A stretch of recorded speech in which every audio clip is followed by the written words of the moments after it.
Татарстан Яңа ғасыр каналында турыдан-туры эфирда таяну нуктасы тапшыруы. Бүген без халкыбызның яраткан җырчысы Хәния апа Фәрхине искә алабыз.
Һәр бер җыры Хәния апаның, һәр татарның канына сеңгәндер. Әле шушы җырлар өстенә тагын элдермешкә кайтам, әле сагынам сине Петряш, онытылыр диме, кышкы шия һәм башкалар барлыгы 300дән артык җырлары белән халыкның мәхәббәтен яулаган Татарстанның һәм Башкортстанның халык артисты. Хәния апа Фәрхинең дә якты дөньядан китүенә инде 7 көн икән. Чыннан да әлеге үлем милләтебез өчен зур югалту булды. Мон әйтеп бетергесез, тетрәндергеч хәл булды. Алия менә Хәния апа чыннан да чын мәгънәсендә халык җырчысы булды. Соңгы хушлашу да менә шушыны дәлилләде кебек. Хәния апа үзе тыеп кала алдымы шушы халыкның мәхәббәтен? Әни тамашачыларны үзе дә бик ярата иде. Ул гел ихлас күңелле булды. Тамашачылары белән ул сәхнәдә генә түгел, концерт вакытларында гына түгел, социаль челтәрләрдән, телефоннан, бөтенләй белмәгән кешеләр белән гел аралашырга вакыт таба иде ул. Миңа хәзер социаль челтәрләрдә йөзләгән түгел, меңләгән кешеләр яза. Һәм шуларның кайберләре әни аларны бөтенләй менә күрмәгән, белмәгән кешеләр булса да, ул алар белән аралашкан булган, аларның кайгыларын уртаклашкан булган, ничектер аларга җылы сүзләр әйткән. Һәм шул сөйләшүләрне миңа фотографиягә төшереп җибәрәләр. Ул минем өчен ул тамашачыларны яратуы белән яраткач, аны инде тамашачы аны ничек яратуын үзе дә белгән инде. Менә соңгы шушы хушлашуда чыннан да халык, ул кадәр халыкның күргән дә юк иде. Чыннан да сез бу кадәр халыкка әзер идегезме, Алия? Юк, дөресен генә әйткәндә әзер түгел идек. Шуңа күрә минем әнине озатырга килгән тамашачыларга иң беренче рәхмәт әйтәсем килә. Һәрберсенә, һәрбер килә алмаган тамашачыларга әнием исеменнән. Һәм бик күп тамашачылар әни белән хушлашырга өлгермәделәр. Чәчәкләрен тотып калдылар, кайберләре җиргә ятып калдылар. Без аларны барысын да күрдек. Һәм әни белән хушлашырга өлгермәгән тамашачылардан гафу үтенәсем килә. Күңелләрендә авырлык булып калмасын иде. Чыннан да, менә халык җырчысы булу, ул теге халык җырчысы исеме алу гына түгел, менә чыннан да халыкның мәхәббәтен яулау, ул тагы да кыенрактыр. Менә Зөфәр апа, ничек уйлыйсыз, менә кайсы сыйфатлары өчен, нинди сыйфатлары өчен халык аны шул дәрәҗәдә үз итте? Менә мин шунысы истә, әле мин консерваторда укыганда, Хәния апа театр училищесында миңа калдыйса, аның шулай сәхнәгә беренче җырчы буларак чыгып аяк басу булгандыр. Һәм менә шунда беренче мәртәбә мине чакырып шушы концертта Мәскәү абый Имашев аркылы бүтән бер җырлый торган кызыгы җык Мәскәү абый дигән, шул миңа Хәния тәкъдим иткән иде, без бергә барып біз ул концертларга аты Ряхшабашка дип, халтура дип, һәм ошо концертларга авылларга чыгар әлбәттә. Авылларда халыкның беренче мәртәбә Хәниянең чыгып җырлый башлаганнан халыкның аның чыгып кабул итүе мин шаккаткан идем. Һәм шунда шаяртып кына Хәниягә әйткән идек. Хәния, син бик популяр җырчы булгач, бездә дә концертларыңа чакырырсың инде җырчы булып, без җырлап торабыз, антураж булып дип. Менә шулай Шакырдымы соң Зөфәр абый? Шагарыңга түгел, без гомер буе бергә булдык, барыбер. Безнең юллар гел кисешеп торды, Аллага шөкер. Менә шуннан әйтәм бит. Халык шул вакыттагы мәхәббәте біз анда уйнап кына әйтелгән нәрсәдән уже шундый бүгенге көндә шундый дәрәҗәгә җитү, ул менә шуннан да безнең ул әйткән сүзләребездә шаянлыкка түгел, чын мәгънәсендә күрәлешчелек тә булган. Айгөл, син ничек уйлыйсың? Менә син үзең дә озатуга бардың бит. Халык нәрсә өчен, кайсы сыйфатлары өчен аны үзетте? Хәния апа ул бик чиста күңелле кеше иде. Ихлас иде. Мин аның менә сәхнә артында аралашканда да артистлар белән бер кайчанда нинди генә дәрәҗәдә йолдыз булса да, ул һәрберебезне дә ничектер бер кеше буларак күрә белде. Һәрберебезгә подход табып, бер кайчанда аның йолдыз булып, менә шулай мин бит шундый йолдыз дип үзен күргәнем булмады. Һәм әйтергә кирәк, Хәния апа нинди генә авырлыклар кичерсә дә бу тормышта, аның биографиясе бик авыр иде. Ләкин ул аны бер кайчанда тамашачыга күрсәтмәде. Ул һәр вакыт сәхнәгә елмаеп, аның әйткән сүзе бар иде безгә, артистларга, кызларга. Кызлар, бер кайчанда мискенләнеп йөрмәгез. Артист кеше һәр вакыт үз дәрәҗәсен белергә тиеш. Акчагыз булмаса да, мөмкинчелекләрегез булмаса да, сез прическагыз ясалган, макияж ясалган, тырнакларыгыз ясалган, сезне халык артист буларак югары нидә күрергә тиеш. Һәм менә аның сүзен мин һәр вакыт истә тотам, һәм рәхмәт әйтәсем килә, нинди генә авырлыклар кичерсә дә, һәм бөтен артистлар исеменнән дә шуны гына әйтәсем килә. Гайбәт сүзләр бик күп йөри артистлар турында. Артистлар алар шундый, аларның тормышлары шундый инде, һәр вакыт күз алдында. Һәм гади халык кайвакыт шундый сүзләр әйтә, алар аңламыйлар ахырсы. Артистларга йөрәгенә ул сүзләр барып җитә һәм йөрәккә мәңге яра булып кала. Һәм менә шундый иртә китүләр шуңа китерә дә инде. Шуңа күрә минем әйтәсем килә, уйлап әйтегез һәрбер сүзне. Гомумән артист кеше ул бит һәрбер җырны да күңеле аша үткәрә. Менә җырларны да күреп торабыз. Менә һәрбер җырны шул дәрәҗәдә, һәр сүзне күңеле аша үткәрергә кирәк. Һәм ничә еллар дәвамында бит ул. Менә Рабит абый, сез үзегез аның укытучысы булган кеше, белүемчә, шулай бит, театраль училищеда. Күренә идеме менә шул вакытта ук аның шундый йолдыз буласын? Менә Зөфәр абый без әле ди шаярып кына әйткән идек ди. Ул Мәскәүдән кайтып минем курска керде, 2нче сыйныфка керде ул. Инде азау ярганнар иде студентлар. Халык артисты дәрәҗәсендә бурыннары күтәренке иде 1нче курста, 2нче курста бигрәк тә. Хәния ул Мәскәүне калдырып артистка буласы килде, аның сәхнә белеме аласы килде. Аны мин курска алдым. Ул кыюсыз иде. Тинак иде. Теге азау ярганнар утыра, минем студентлар анда бит, миңа да каршы әйтәләр алар, хәтта шуларның карашыннан каушап калды ул. Менә шул каушавы байтак барды. Байтак барды. Аннан соң теге сәхнәгә чыкканда актерлык осталыгы укыттым бит инде мин аларны сәхнәдән. Менә Рабит абый, аның шул ук вакытта күренгәнме менә йолдыз буласы? Юкмы икәнен безгә сөйләрсез әле рекламадан соң, ярыймы?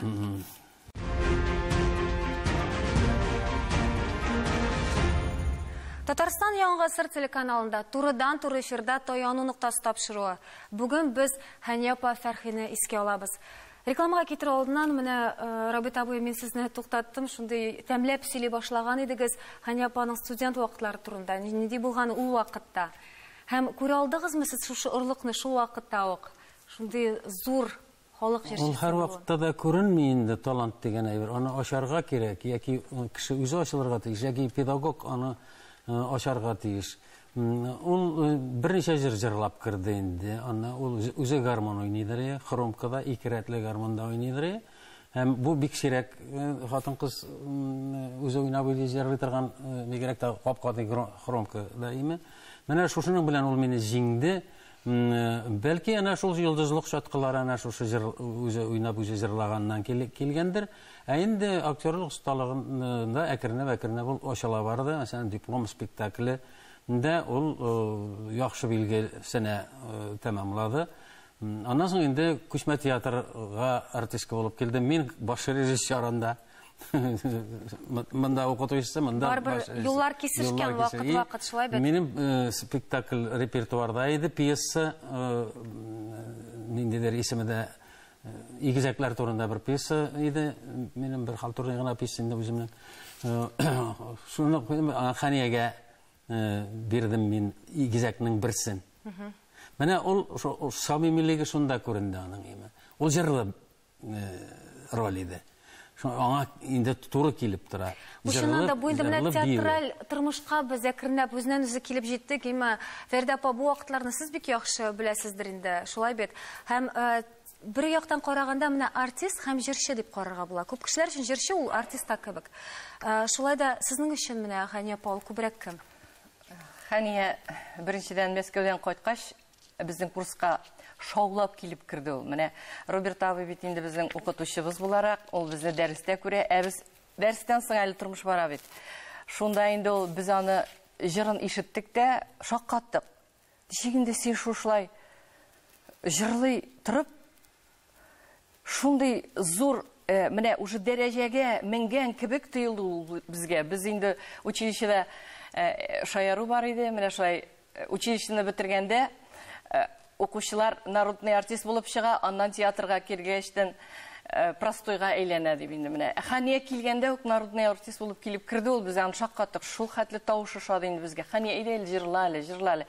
Менә шушы әйбер безнең курсыбыз дәвам иткәндә, укуыбыз биткәнче дәвам итте.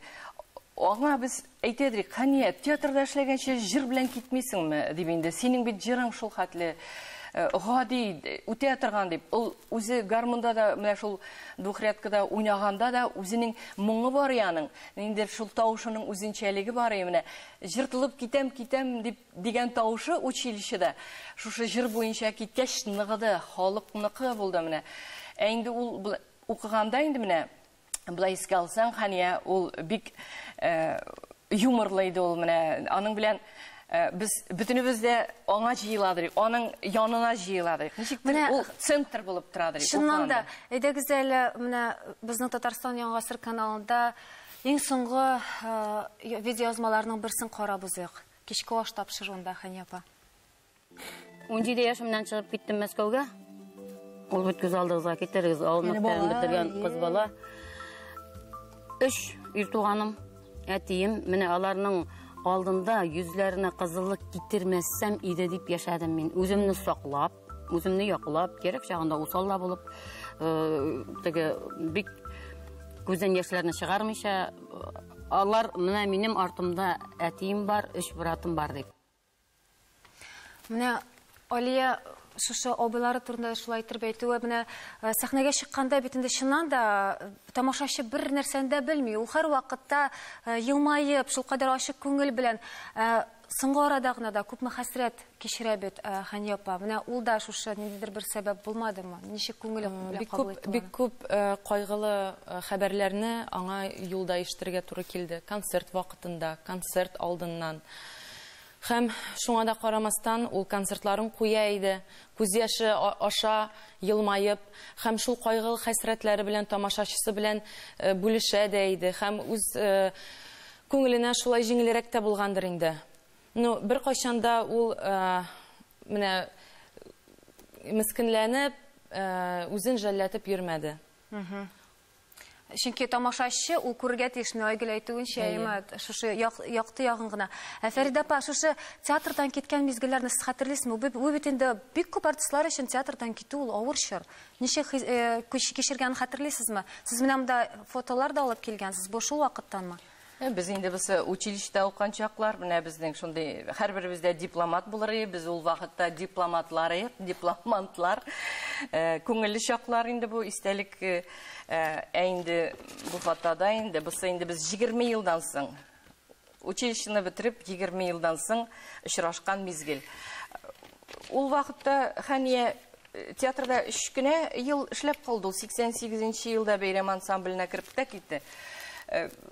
Ул артист буларак начар артистка түгел, аның җыры бар, менә бит хәзер Зөләйлә дигән ансамбль чыга, бөтенләй җыр белән йөриләр. Театрда ул вакытта җыр белән театр драма әсәрләрендә катнашканны тоташтыру авырагы. Бездә дә Марсел Хакимович әйтәдер. Марсел Хакимович әйтәдер. Бер җыр концертта 2 җырны сольный концертыгызда җырларсыз дип. Бик яратмыйлар җырлаганны ул вакытта драма артисты драма әсәрендә генә җырларга тиеш дигән гыйбарә бар.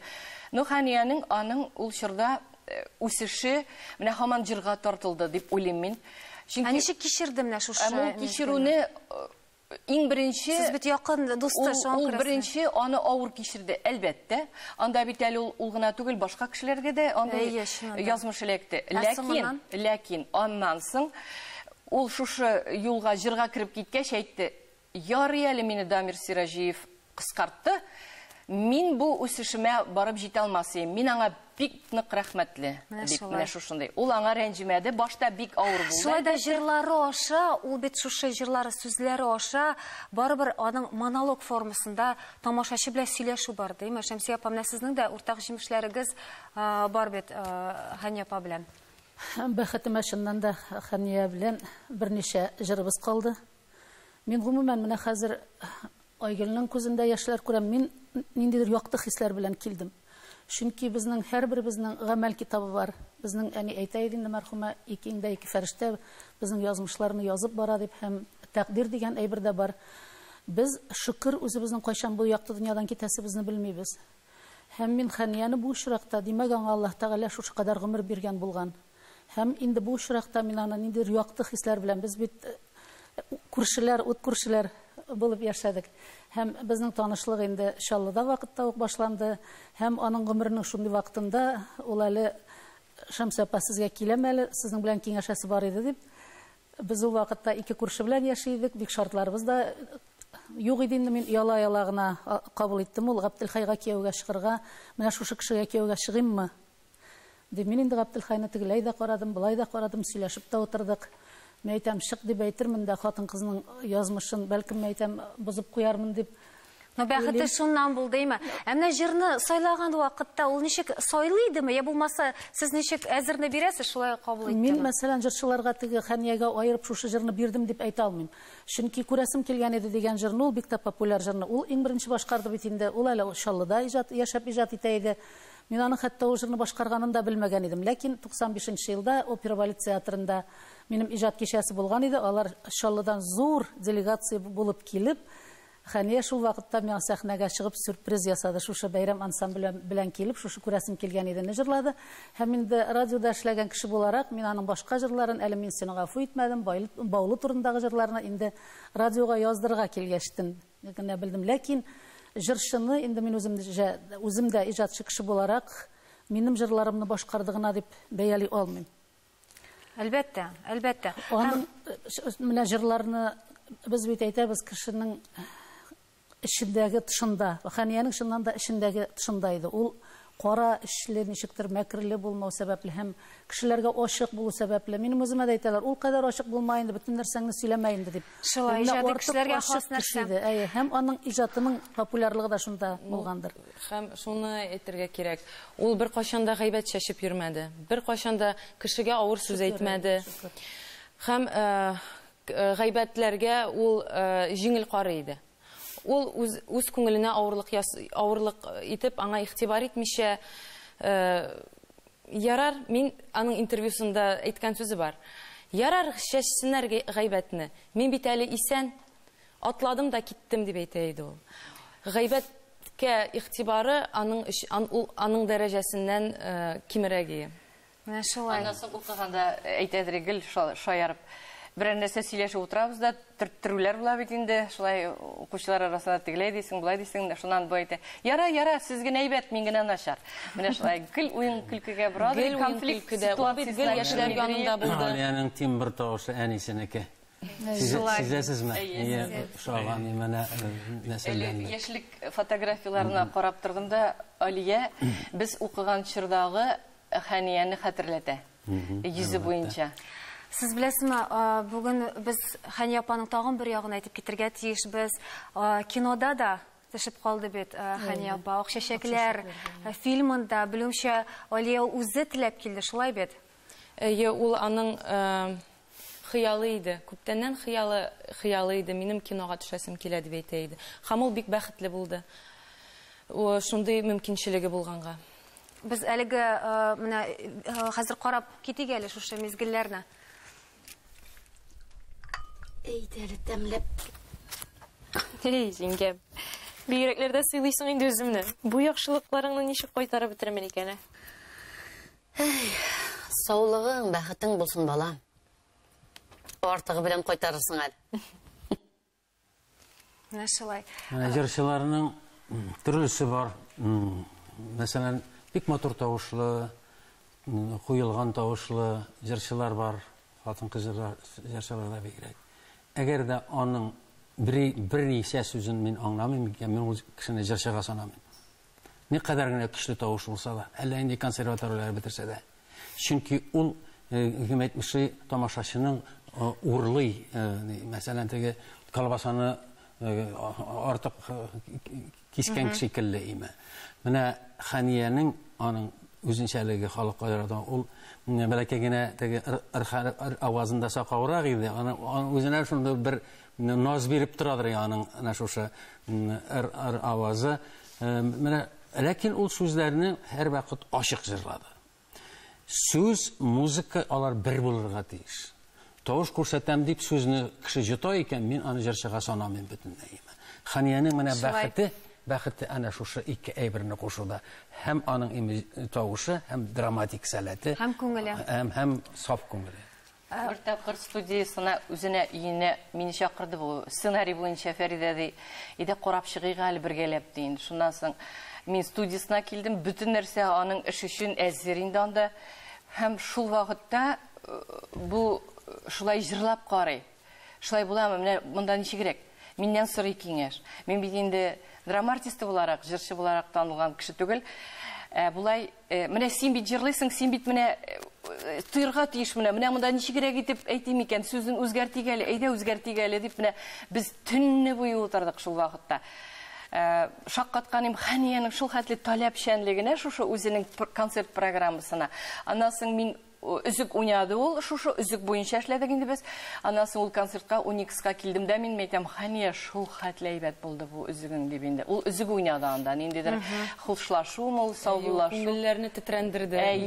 Ул миңа да бик ачыш булды менә әйнең шул сөйләве. Бик каты төнне буе шушы сценарий буенча бергәләп эшләп утырган идек. Соңгы елларда менә Рабита, бу кызганыч вакытыбыз безнең аз, без әлбәттә Хәния апа турында бик озаклап сөйли алабыз. Алия менә бер сорау гына калып бара. Ул күп кенә интервьюларында да шул кадәр күп нәрсә булды. Мин хәзер дә тормышымнан канәгать. Мин шул дәрәҗәдә бәхетле, гаиләм, бөтен нәрсәм бар дип яшәде ул. Һәм хәзерге вакытта да менә син ничек уйлыйсың, ничек без аны дәвам иттерә тиешбез, җырларын, үзен? Син мәсәлән җырларга теләмисеңме алга таба? Әнинең хыялы бар иде. Минем режиссер булып кит. Ул мине режиссер итеп күрде. Кичкәнәдән мин сине гидиска кертәм, режиссер буласың. Гел мине сәхнәгә чыгарырга тели иде. Әйдә кызым җырлыйга әле дип. Ләкин мин аның авыр тормышын белеп, мин әнигә әйттем, мин әни җырчы да булмыйм, артист да булмыйм. Мин иртән эшкә барып, кичкене гаиләм янына эшкә кайтам. Рәхмәт. Бүгенге тапшырубыз Хәния апа рухына дуга булып бирсен дигән теләктә саубуллашабыз. Исән-имин булыгыз. Үткән инде,